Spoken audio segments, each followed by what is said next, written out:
안녕하세요. 어제도 그제도 파스 강동훈입니다. 저는 지금 제네시스 G70 슈팅 브레이크 미디어 시승 행사를 통해 따끈따끈한 신차를 타보고 있습니다.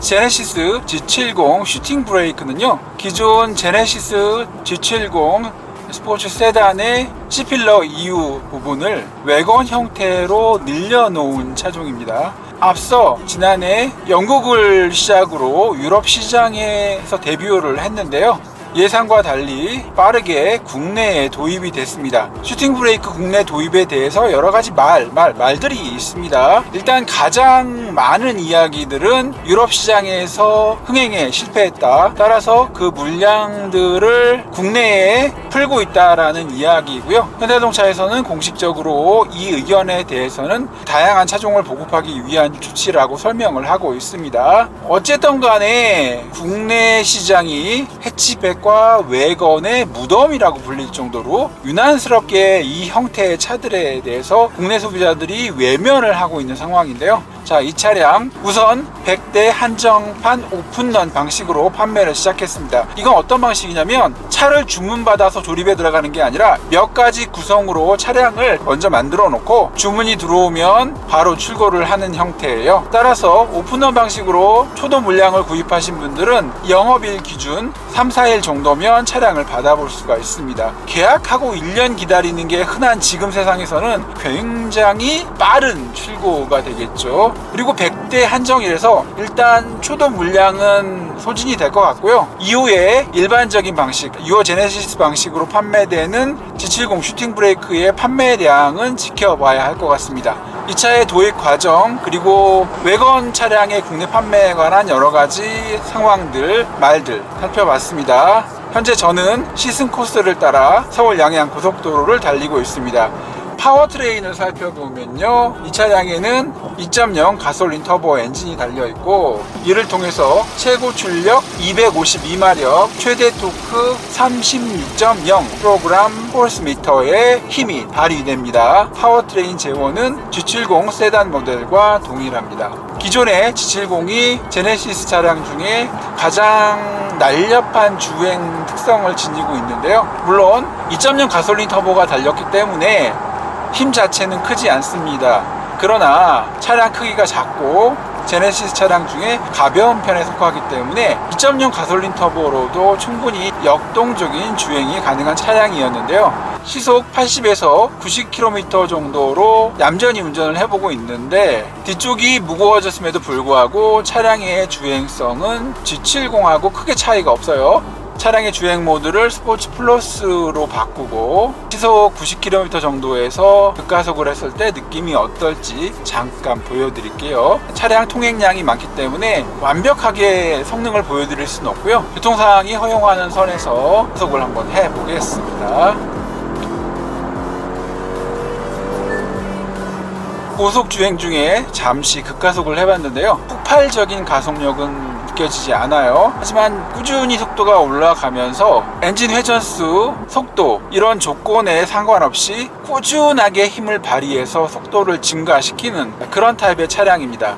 참고로 스포츠 플러스 모드의 경우에는 차량 제어 장치 ESC가 꺼집니다. 주행 상황, 도로 상황에 따라서 이 드라이빙 모드로 급가속할 때 차량이 약간씩 미끄러지거나 이럴 수 있는데요, 특히나 스포츠 패키지 같은 경우에는 미쉐린의 썸머 타이어가 장착되어 있기 때문에 타이어 슬립이 날 수도 있어요. 다만 사륜구동 또는 후륜 쪽에 달려있는 LSD 덕분에 위험한 상황까지는 가진 않아요. 자, 이제 주행 모드를 컴포트로 바꿨고요. 이렇게 타면 차가 다시 얌전해지는데, 그럼에도 불구하고 G80과 비교했을 때는 차량이 부르릉부르릉 하는 느낌, 그리고 노면에서 올라오는 충격이 조금 더 느껴져요. 현재 시승하고 있는 차량은 풀 옵션이라고 말씀드렸는데요, 거기에 스포츠 패키지가 달려있는 차량이고, 이 경우에는 서스펜션이 달라집니다. 이 차량 같은 경우에는 전자제어 서스펜션이 들어가 있어서 차량의 움직임이 조금 달라요. 이 차량의 경우에는 차량이 이렇게 우웅하는 느낌도 있고 노면의 진동도 올라오는 편이라고 말씀드렸는데요, 반응형 서스펜션의 특징 일 수도 있어요. 대신 차량을 거칠게 몰았을 때 차량이 안정적인 자세로 바로바로 돌아오는 장점도 지니고 있습니다. 일반 스프링 같은 경우에는 이 스포츠 패키지보다는 서스펜션 설정이 조금 더 묵직해서 이렇게 부르르 떨지는 않을 것 같아요.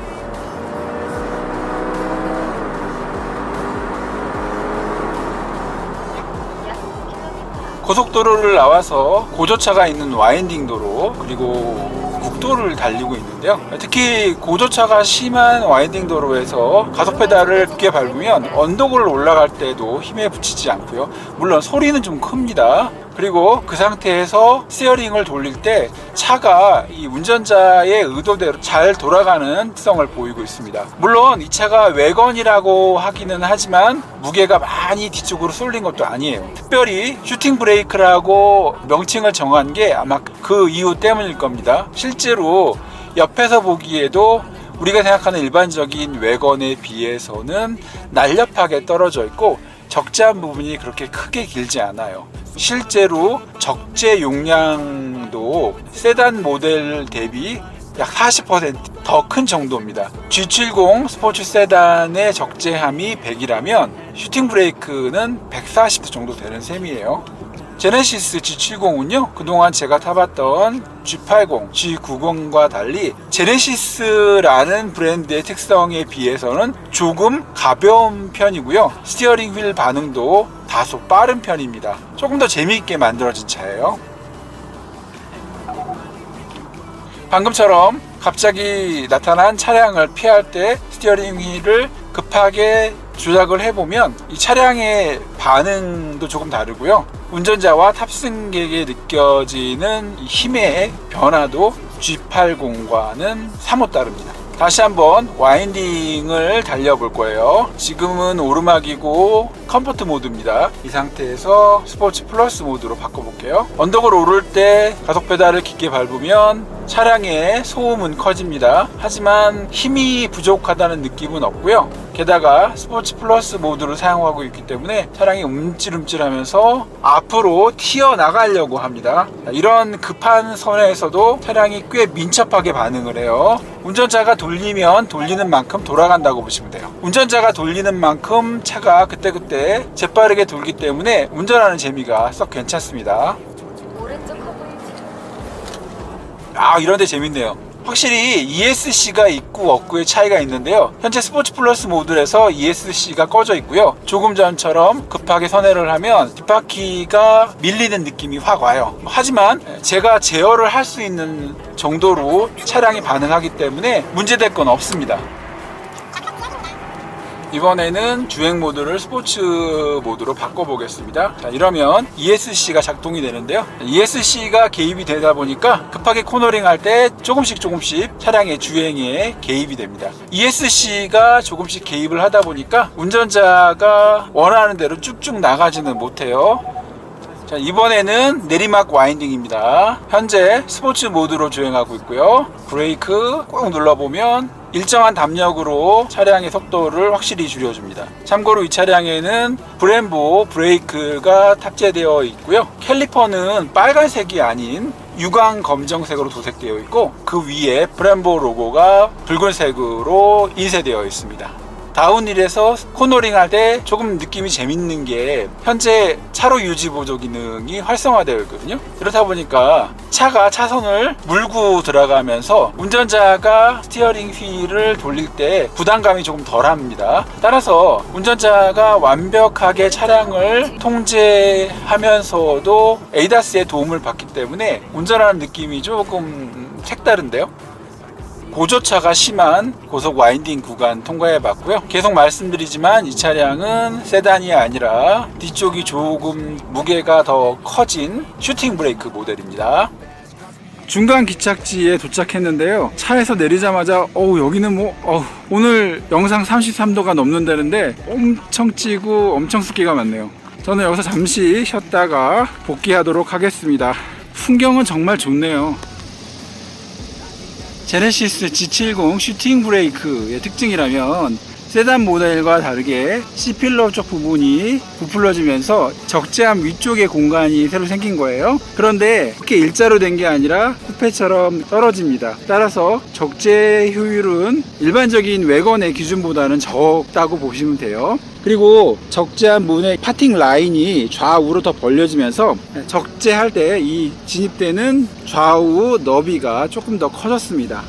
투라인 앰프의 후미등 이렇게 연장이 됐는데 요건 개인적으로는 잉여라고 생각을 하고요. 많은 분들이 이 부분에 대한 지적들을 하고 계시네요. 자, 그러면 적재함을 열어볼게요.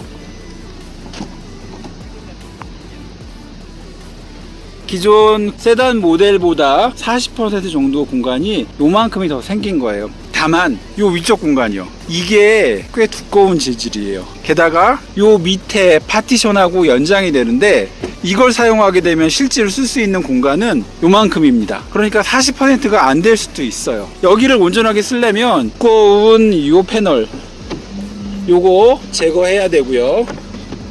요것도 분리하셔야 합니다. 분리는 돼요. 근데 문제는 얘네들 어디다 보관을 할지 모르겠어요. 집에다 보관을 해야 되나? 아무튼 위쪽의 패널과 아래쪽의 패널, 이 두 가림막을 제거하면 적재 공간은 세단 모델 대비 40%가 더 높아지는 거고요. 이게 있기 때문에 실제 늘어난 적재 부피는 10에서 15% 정도밖에 안 될 것 같네요. 이거 사실상의 쿠페 형태의 캐치백이라고 보셔야 돼요. 적재 공간은 기대치보다는 많이 작습니다. GV70 슈팅 브레이크를 운전하고 있고요. 중간기착지에서 아는 형님 나윤석 칼럼니스트를 만나서 수다를 떨다가 시간이 조금 늦었네요. 다시 어필이네요. 제가 조금 전에 다운힐 어필을 하면서 이 차량의 특성을 좀 설명을 드렸는데요. 조금 더 자세하게 부연 설명을 하자면 세단 모델과 아주 큰 차이는 아닙니다만 뒤쪽으로 약 40kg 정도의 무게가 더 실려요. 그렇다 보니까 어필을 할 때는 전륜 쪽 무게가 뒤쪽보다 덜하기 때문에 과장해서 말하자면 전륜 타이어가 조금 들려 있는 상태잖아요. 그 상태에서 가속 페달을 밟고 스티어링 휠을 돌려버리면 뒤쪽에 피시테일 현상이 아주 미묘하게 일어납니다. 소위 말하는 털린다는 현상이 약간 느껴지는데요. 반대로 다운힐을 할 때는 전륜 쪽에 무게가 쏠리다 보니까 그때는 전후륜 균형이 잘 맞아요. 따라서 이 차량 같은 경우에는 어필 때보다는 다운힐 때가 조금 더 운전하기가 편하고 안정성도 조금 더 높습니다. 이상으로 제네시스 G70 슈팅 브레이크 미디어 시승 행사를 통해서 이 차량을 타보고 간략하게 특징만 집어서 설명드렸습니다. 지금까지 어제도 그제도 파스 강동훈이었고요. 영상 내용 짧지만 도움되시고 흥미로웠다면 공감, 다음 컨텐츠가 기대되신다면 구독과 알림 설정 부탁드립니다. 영상 시청 감사합니다. Big roof